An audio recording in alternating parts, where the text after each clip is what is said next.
Assalamualaikum warahmatullahi wabarakatuh. Tabung Wakaf Umat Official. Jangan lupa subscribe, like, and share.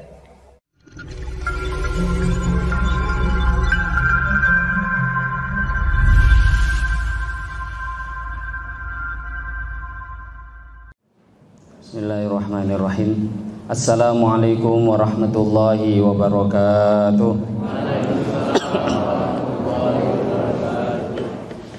Nahmaduhu wa nusalli wa nusallim ala rasulihil karim, amma ba'd. Alhamdulillah, yang saya hormati para alim ulama, para asatidah, terutama tuan guru kita Al-Ustaz Abdus Somad. Yang saya hormati hadirin wal hadirat yang hadir pada malam hari ini, yang insya Allah kita yang hadir semua mendapatkan rahmat daripada Allah Subhanahu wa Ta'ala. Amin ya Rabbal Alamin. Hadirin yang mulia, Allah Subhanahu wa Ta'ala mendatangkan kita ke dunia, maka di dalam dunia ini akan ada berbagai macam keadaan-keadaan. Allah Subhanahu wa Ta'ala mendatangkan kita ke dunia untuk menguji kita. Maka di dalam ujian-ujian yang diberikan oleh Allah Subhanahu wa Ta'ala, maka tidak ada kunci untuk menyelesaikan daripada ujian-ujian itu semua kecuali dengan kesabaran. Maka para alim ulama mereka menyampaikan sabar itu ada beberapa hal. Apabila seseorang bersabar ketika apabila terkena musibah, kemudian mampu untuk menahannya, itulah dinamakan sabar. Kemudian mampu menahan diri ketika berjuang di jalan Allah, ketika jihad, itu namanya syaja'ah, berani. Kemudian apabila seseorang diberikan ujian, kemudian dia bersabar, maka anugerah yang besar. Innama yuwaffas sabiruna ajrahum bighairi hisab. Pahala-pahala daripada selain amal sabar itu terkadang di dalam hadis itu diterangkan. Pahala sholat diterangkan beberapa derajat, berapa pahala, berapa tingkatan. Tetapi ketika seseorang dia bersabar, maka pahala sabar itu tanpa diberikan hitungan oleh Allah, bighairi hisab. Nah, kalau sudah Allah Subhanahu wa Ta'ala yang mengatakan memberikan pahala itu dengan tanpa hitungan, maka kita tidak tahu dan tidak terbayangkan berapa besar pahala yang Allah Subhanahu wa Ta'ala akan berikan kepada orang-orang yang mau bersabar. Hadirin yang mulia, sekarang ketika kita mendengar saja satu orang, kalau ada satu orang Pak Lurah, kalau mengatakan pada kita, kamu akan saya beri uang, maka uang kalau seukuran Pak Lurah, mungkin berapa banyaknya kita bisa masih mengukur. Ini lurah kalau memberi uang ya sekitar 1 juta, 2 juta, itu sudah lumayan banyak. Kalau seumpamanya mengatakan banyak itu Pak Camat, maka tentu akan lebih banyak lagi. Gak mungkin Pak Camat itu satu level dengan lurah memberikan hadiah atau uang. Tentu ukurannya lebih banyak, 5 juta, 10 juta. Nah, ini agak lumayan banyak. Kalau ada wali kota lagi yang menyampaikan, saya akan berikan pada engkau harta yang banyak, maka kira-kira ukuran wali kota itu berapa banyaknya? Tentu tidak mungkin sama dengan ukuran banyaknya sekelas lurah ataupun Pak Camat. Tentu jauh lebih banyak, 20 juta, 30 juta akan dia berikan. Kalau ada yang datang pada kita, gubernur, saya kasih kamu uang yang banyak, maka kira-kira berapa banyak yang akan diberikan? Ya tentu tidak akan mungkin sama. Jangankan sama dengan lurah, sama dengan Pak Wali Kota pun Pak Gubernur akan malu. Dia akan berikan 50 juta, 100 juta. Kemudian kalau yang berbicara pada kita, presiden, kamu akan saya berikan harta yang banyak. Nah, kira-kira presiden ngasih berapa banyak? Itu pun tidak akan mungkin tentu presiden mau sama dengan gubernur. Dia akan berikan 100 juta, 200 juta. Itu banyak menurut presiden. Hadirin yang mulia, Nah sekarang Allah Subhanahu wa ta'ala, Allah itu zat yang maha agung, Allahu Akbar, Allah itu zat yang maha besar. Kalau memberikan pahala tentu maha besar. Tidak terbayang berapa besar itu anugerah yang akan Allah berikan ketika Allah mengatakan akan aku berikan pahala yang tanpa hisab. Tidak ada yang tahu kecuali hanya Allah Subhanahu wa ta'ala. Maka bersabar ini karena begitu besar amal yang dibuat oleh seseorang karena bersabar, maka begitu besar juga anugerah yang akan dia dapatkan. Bahkan bukan hanya di akhirat, di dunia itu pun sudah Allah Subhanahu wa ta'ala tampakkan. Hadirin yang dimuliakan Allah Subhanahu wa ta'ala, maka kemudahan-kemudahan seperti di dalam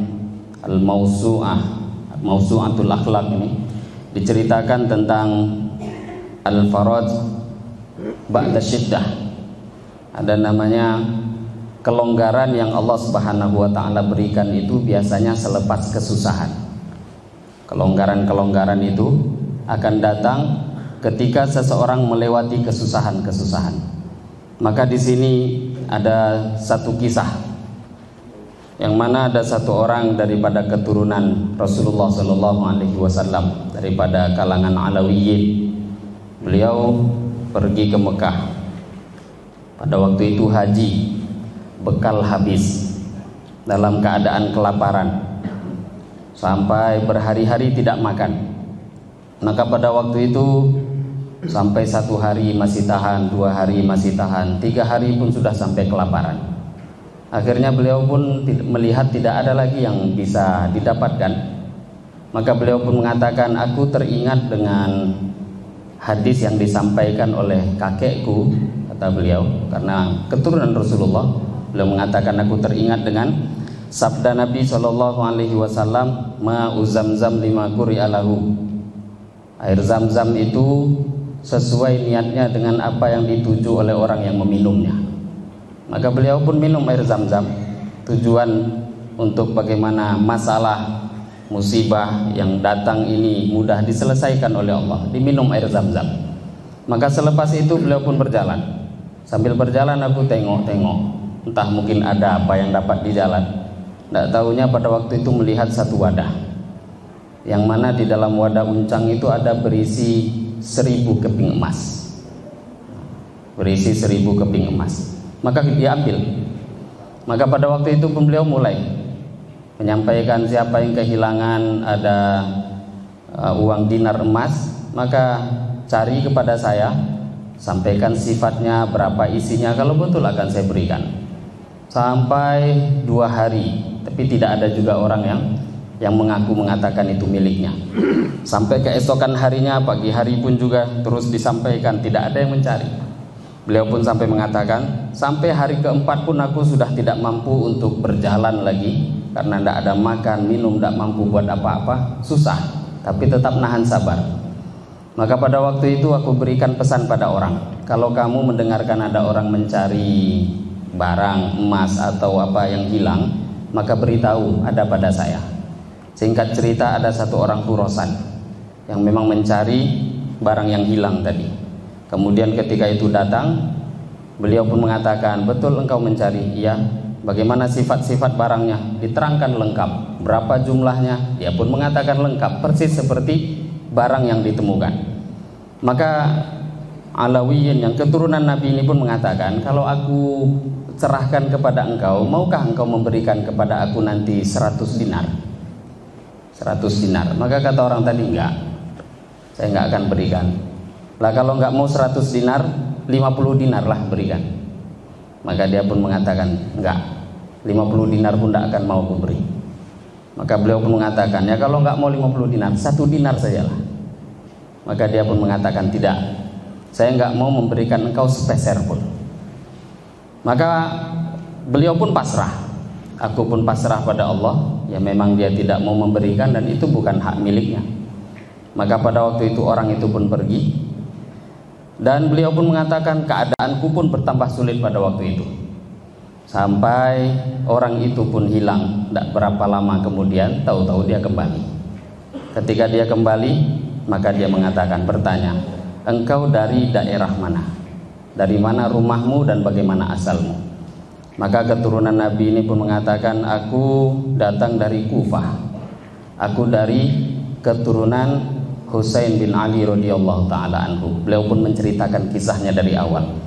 Maka orang Khurasan ini pun mengatakan, sebenarnya harta dinar yang tadi itu memang bukan milik saya, tapi ada pesan dari satu orang yang mana dia sudah menyampaikan sifat-sifatnya kepada saya, dan dia meminta tolong untuk memberikan harta itu kepada satu orang keturunan Nabi dari keturunan Husain, dan semua sifat-sifat itu pun persis ada pada dirimu. Dan dia memesankan, berikan harta itu kepada orang yang amanah dan orang yang menjaga diri dan orang yang memiliki sifat sabar, maka aku lihat tidak ada yang layak kecuali engkau. Dari awal aku bukan tidak mau memberikan engkau walaupun 1 dinar, tidak. Ya memang ini bukan barang aku. Aku pun juga hanya menyampaikan amanah, dan ternyata amanah itu layak untuk diberikan kepada engkau. Maka ini satu kisah yang diceritakan dalam kitab ini menunjukkan bahwa dengan kesabaran sedikit, sabar, maka nanti jalan keluar akan diberikan oleh Allah Subhanahu wa taala. Bahkan para alim ulama, hadirin yang mulia, mereka memberikan contoh. Kita ini dalam kehidupan itu seperti orang yang sedang mendaki satu gunung. Terus berat mendaki, tapi ketahuilah, kata para alim ulama, semakin jauh kita mendaki, maka berarti selepas itu akan ada jalan menurun yang semakin panjang. Maknanya, susah itu kalau memang banyak susahnya, ketahuilah selepas itu pun manisnya juga akan panjang. Kalau kita ini mendakinya itu pendek, mendaki bukit, ya turunnya pun juga akan sedikit. Tapi kalau kita ini semakin bersusah payah dalam mengamalkan agama, kemudian mau bersabar, maka nanti rasa manis itu pun juga akan berkepanjangan kita dapatkan, terutama orang yang mau taat kepada Allah Subhanahu wa taala, sama seperti apa yang dipesankan oleh Nabi yang mulia baginda Muhammad sallallahu alaihi wasallam. Beliau memesankan, apa kata Nabi? Isbiru hatta talqauni alal haud. Kata Nabi, bersabarlah kalian sampai kalian nanti berjumpa dengan aku di telaga Kautsar. Jadi cintanya Nabi, sukanya Nabi, senangnya Nabi hanya satu.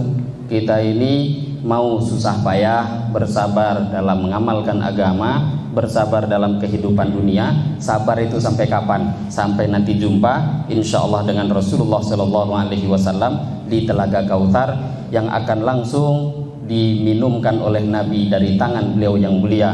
Siapa yang diberikan minum daripada telaga Kautsar, lam yazma abadan, dia tidak akan pernah haus selama-lamanya. Demikian mungkin yang bisa saya sampaikan, lebih kurangnya mohon maaf.